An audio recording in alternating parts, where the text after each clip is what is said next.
Hai teman-teman, selamat datang di channel artikel YouTube. Channel pertama cerita Kenshin.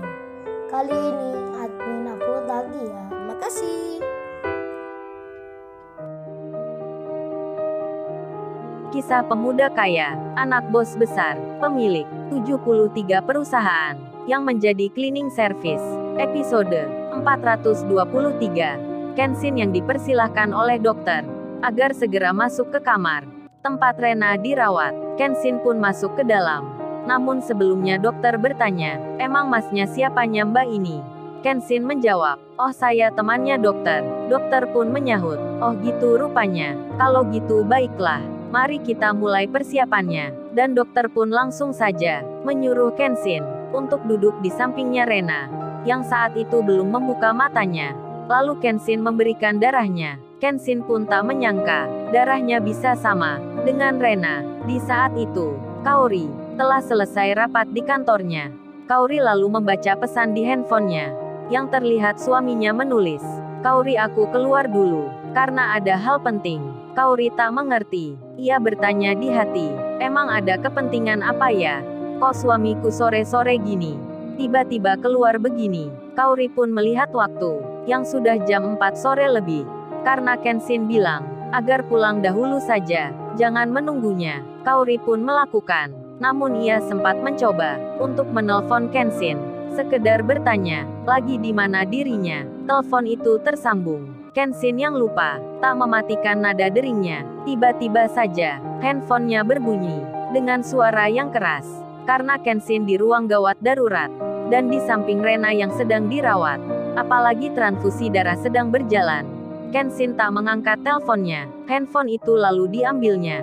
Tanpa melihat nama, tak melihat yang menelponnya. Kenshin pun menolak panggilannya. Bahkan handphonenya itu langsung dimatikan. Mendapati hal tersebut, Kaori sampai bilang, "Kok panggilanku ditolak ya?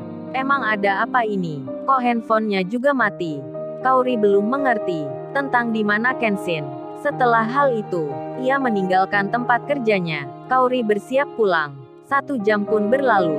Kenshin masih menunggu di tempatnya Rena. Dokter pun ikut berjaga, melihat kondisi pasiennya. Sementara itu, Iwan yang belum tahu kejadian tentang Rena, yang mengalami kecelakaan. Rupanya Iwan sudah menjemput Ririn. Ririn pun sama, belum tahu juga. Mereka berdua pun keluar, sedang menuju restoran. Di tengah perjalanan itu, Ririn sempat bicara, "Oh ya Mas Iwan, Mbak Rena kan sama ya?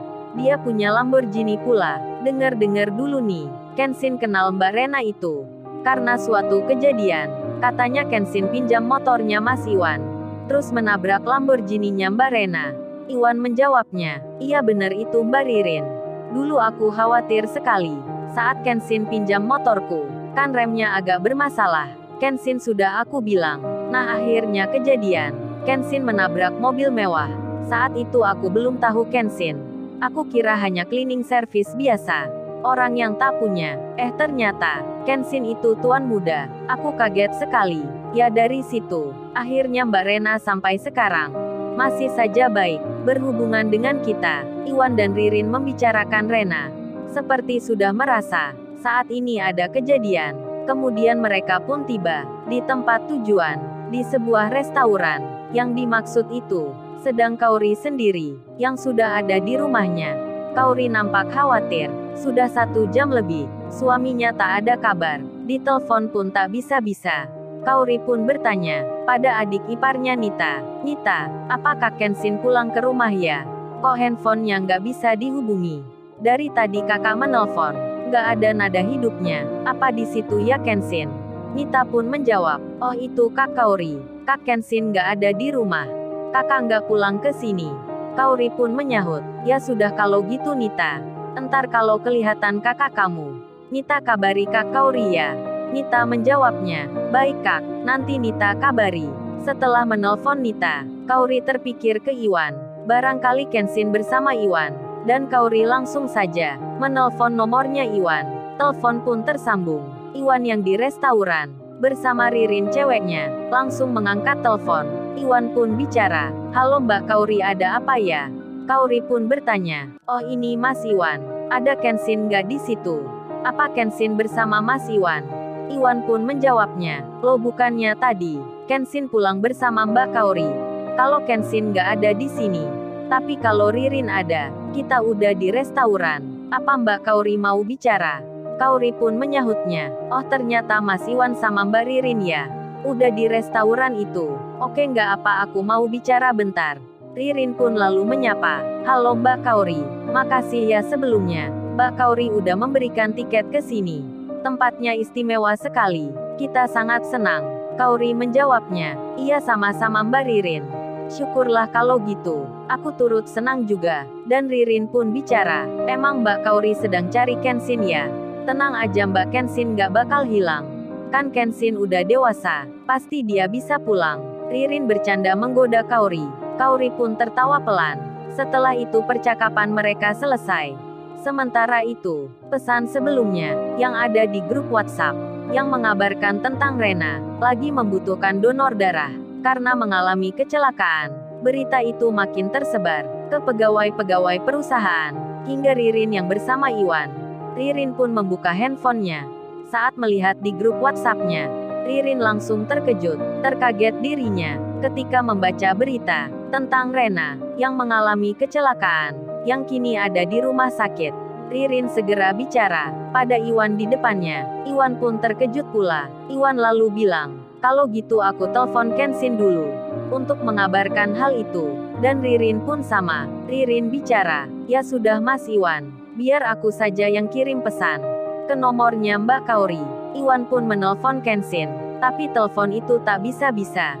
Iwan terus mencobanya, sedang Ririn yang mengirim pesan ke Kaori. Kaori langsung membacanya, terkaget dirinya. Kemudian Kaori membalasnya, kalau gitu Mbak Ririn, kita langsung aja ya ke sana, ke rumah sakit itu. Entar kita ketemuan di situ. Dan Ririn pun menjawabnya, iya Mbak Kaori, aku juga mau bilang begitu. Kemudian Ririn pun mengajak Iwan agar segera berangkat, dan Iwan pun mengiyakan. Sambil Iwan bicara, ternyata nomornya Kenshin nggak bisa dihubungi. Kemana ya Kenshin ini? Sampai istrinya mencari. Iwan lalu bilang, kalau gitu Mbak Ririn, mampir sebentar ke rumahnya Kenshin. Aku mau mengembalikan mobilnya, sekalian mencarinya. Ririn pun mengiyakan. Lamborghini itu akan dipulangkan. Iwan akan naik mobilnya Ririn. Dan mereka segera berangkat. Di lain tempat, Sabria anaknya Pak Freddy, ia pun membaca pula tentang kondisinya Mbak Rena, yang punya restoran itu. Sabria pun berniat akan menolongnya. Karena di antara rombongan ini, ada yang punya darah yang sama. Perjalanan mereka pun agak cepat. Tak lama setelah lewat 2 jam, Sabria dan teman-temannya pun hampir tiba di rumah sakit tempatnya Rena. Dan si Rena sendiri, setelah mendapat tambahan darah, si Rena pun menunjukkan tanda akan kemajuan dirinya. Tangannya mulai bergerak, jantungnya berdetak cepat. Sang dokter melihat layar, dokter pun jadi senang. Kondisi pasien sudah normal, dan perlahan-lahan, si Rena mulai membuka matanya. Namun, pandangannya masih kabur, belum jelas yang dilihatnya. Kemudian, ia menutup matanya kembali. Rena mengulangi lagi. Saat membuka mata kedua kali, pandangannya pun jadi terang. Lalu ia merasa, dari arah sampingnya, seperti ada orang yang menjaganya. Si Rena mengalihkan lagi ke sebelah kiri, saat melihat siapa yang di dekatnya. Terkejutlah dirinya, terkagetnya tak terkira, yang duduk di dekatnya, ternyata Kenshin. Lalu, bagaimana kisah selanjutnya? Subscribe channel ini, untuk episode berikutnya. Terima kasih. Jangan lupa ya guys, untuk kelanjutan ceritanya ada di channel Ke YouTube. Jangan lupa subscribe ya guys, dan tekan notifikasinya